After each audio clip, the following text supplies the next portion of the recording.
Welcome to an update on the video game that I'm working on. First of all, good news, the game now has a name. I call it Cable Clutter. And also, as you can hear, the game now has music.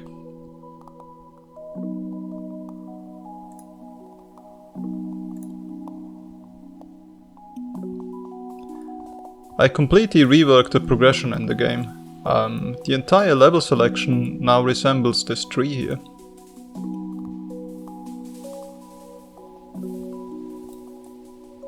A small quality of life improvement is that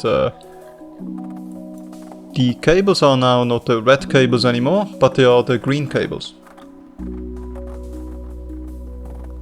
That means that the cables can be reused. If a player cannot finish this level here, for example, then he wouldn't have this cable, but he finished this level. Then he can skip that level here by reusing that cable. Which I think is better for progression, because it doesn't really punish you if you can't finish a level. You can still look at it and come back to it later if you want to. Another small improvement in the level selection is that the cables will now always render on top of the boards, which was not the case before. I achieved that by changing the render order of the boards in the background.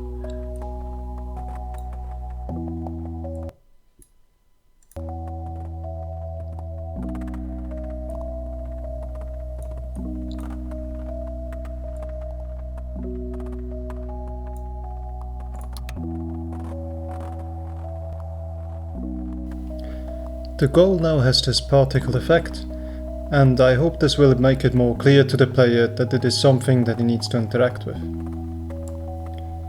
Furthermore, if the ball reaches the goal, then there's an animation which plays, and the player also can hear a sound which will indicate to him that the level is finished.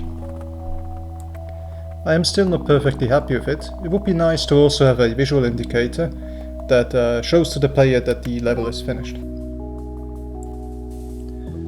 Another small feature is that if the level is finished, then once we get back to the level selection screen, the camera will move to the last level which was played. So if I, for example, play this level and I finish it, the camera now points to this level here.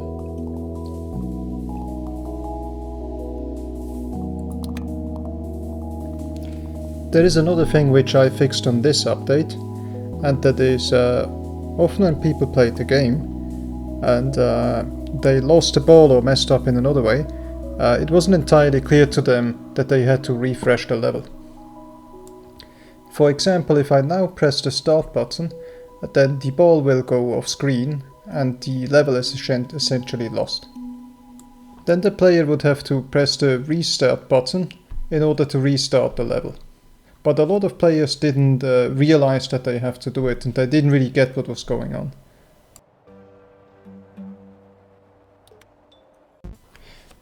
That is why I added a post-processing effect to make it more clear to the player that he actually needs to do something now. Now that we have lost the ball, we have this flickering effect, and I hope that the player will realize that something is wrong. And I hope that it is now more clear that you need to press this button to fix the game. It is not supposed to take this long to rewind. This is a bug. I have fixed it now already in the code, but at the time when I recorded it, the bug was still in there.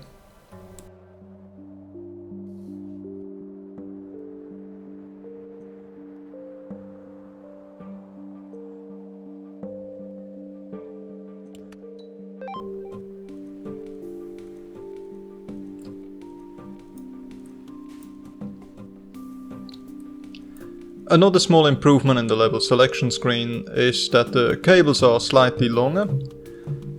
This makes it better to plug in the diagonal levels. Or at least it leaves a bit more room for errors. So I have to move at least like until here, until the cable unplugs. Should feel a bit better now.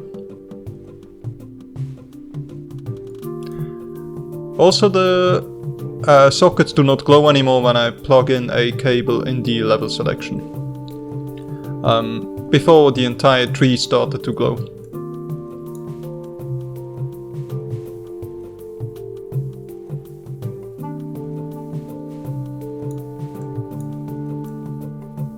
This is not the case anymore, it's just the socket which gets plugged in.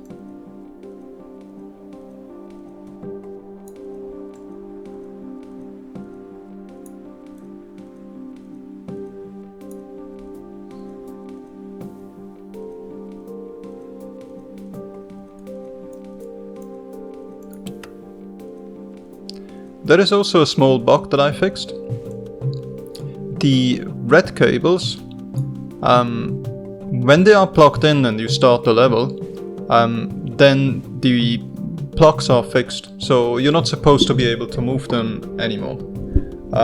The bug was, if you kept holding the plug and you pressed the start button, you were still able to move the plugs around. But now, if I press the start button, it doesn't work anymore.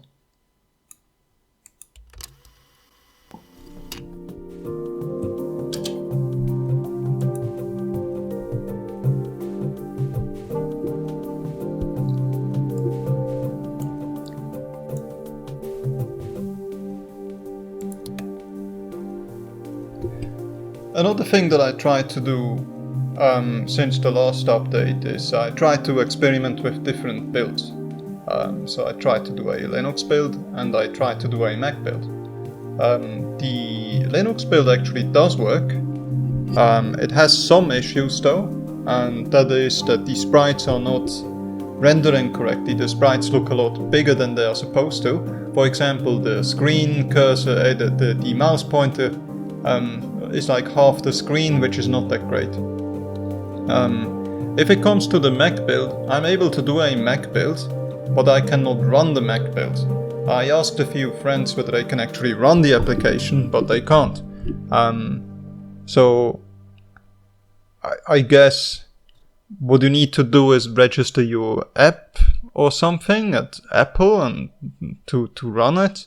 I don't really know and I can't test it. That's why I'm not really focusing on running a Mac build right now. And the same with the Linux build.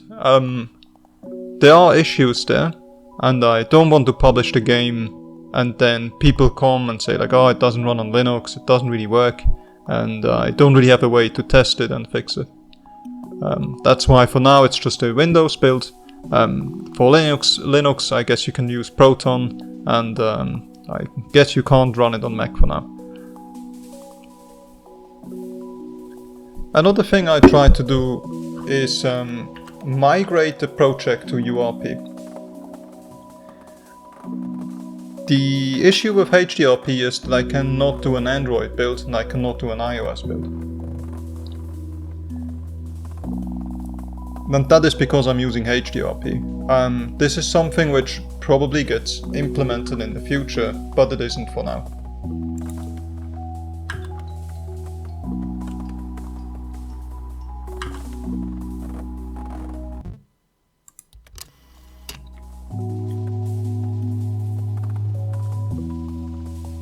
But sadly I figured out that migrating to URP is a lot harder than it looks like. I can migrate, it does work, I can fix the materials. The post-processing looks a bit different. Somehow Bloom works different, everything, the lighting is different, and I can't get it to look the same on URP as it does now on HDRP. And there are certain things, especially if it comes to glowing materials, that I literally cannot fix. I don't know why, but when I try to programmatically set the emission of a material in URP, it doesn't work. I do not know why. I can just activate it programmatically, but then it's always like full emission and it's like glowing like crazy, and I can't control it from my script. It doesn't work, I'm not so sure how to fix it. And for now, I'm not gonna do it. I'm not gonna migrate to URP. So it means that for now I can't do an Android build and I can't do a iOS build. But the game, there's a high chance that not that many players are going to play the game anyway. If many players do play it, I can always come back or pay someone some cash to migrate the game to URP. But I'm gonna stop. I'm not gonna put more time into URP for now.